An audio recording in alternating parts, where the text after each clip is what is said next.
Hi, everybody. Welcome to another Minnesota Banking Minute. My name is Keith Johnson. I'm Associate Counsel here at the Minnesota Bankers Association. And today we are speaking with Garver Moore with Abrigo to discuss CECL and its impact for community banks. So welcome, Garver. Thank you very much for joining us today.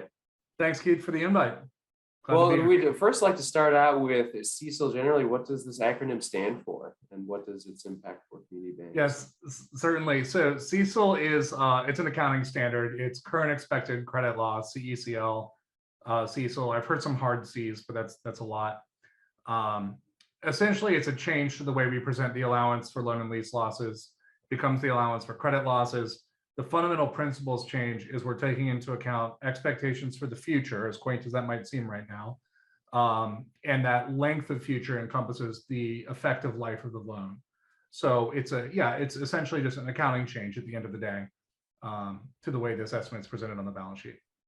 Interesting. Okay. And so then in that case, so what issues do you think will come up for financial institutions looking to apply the scale concept? Yes. So the scale concept, this is worth some foregrounding. The regulators have done 2 webinars for banks on this. The first was the kind of WARM method, or remaining maturity. That was a couple of years ago. This July, they did something called the scale method. And the intention was, hey, for banks under $1 billion of assets, here's a way you could do this. And their intended purpose was to reduce the cost and complexity of implementation of the standard. And I think in some ways it's done that. If by no other reason than having a new market participant, right? The pros, right? It is very easy to do. You basically take institutions over $1 billion that you think are applicable to you. You take their answer to this question, and then you adjust it to your own circumstances. On a fundamental technical level, like literally anyone can do that. That data is all public. It's a little tedious to actually do, but you just do it, right? Issues. From a predictability standpoint, because you're starting from somebody else's work on public call reports, you can't really forecast into the future what their results are going to be under different economic environments, different sensitivities, different timeframes. So that leaves you a little bit in a lurch from a planning standpoint. You can be very reactive. Other potential issues are defensibility. You're taking somebody else's result, you're adjusting it to your circumstances, but how they got that result is completely opaque to you. So it's impossible to do in a way that is provably correct, which could leave you open to being not in the driver's seat when it comes to your own financial statements in the future. Interesting. Okay.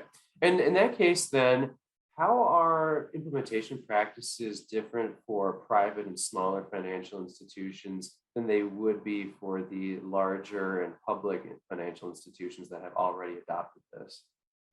Great question. And I think the things that smaller institutions are asked to do are fundamentally the same under the standard, same requirements. What we do differently when we work with people is, and for the public institutions, we would use models that had a lot of inputs. We basically go input by input, and if we were comfortable with those, then we run it through the model. The result is therefore justifiable.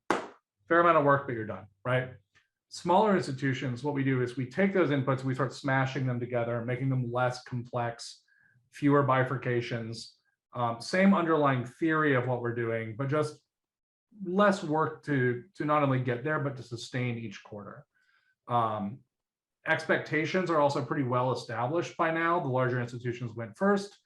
That kind of provided a proving ground that established practices and the way this would actually operate. So all that kind of risk and uncertainty is just gone for the smaller institutions. Like, there are clear ways to get here. If you do those things, you will be successful. That was not necessarily true for the larger institutions adopting earlier. Okay, that's interesting. And then, how intimidated do you think the private and smaller institutions should be about this new standard?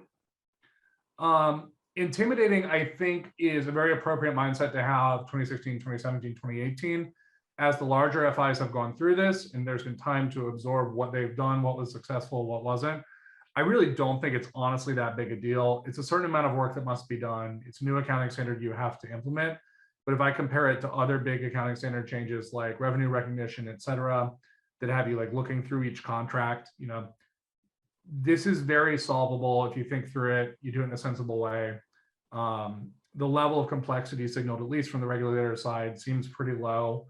So I think good faith efforts that are backed by an understanding of practices that are already in place gets this done pretty quickly and pretty efficiently.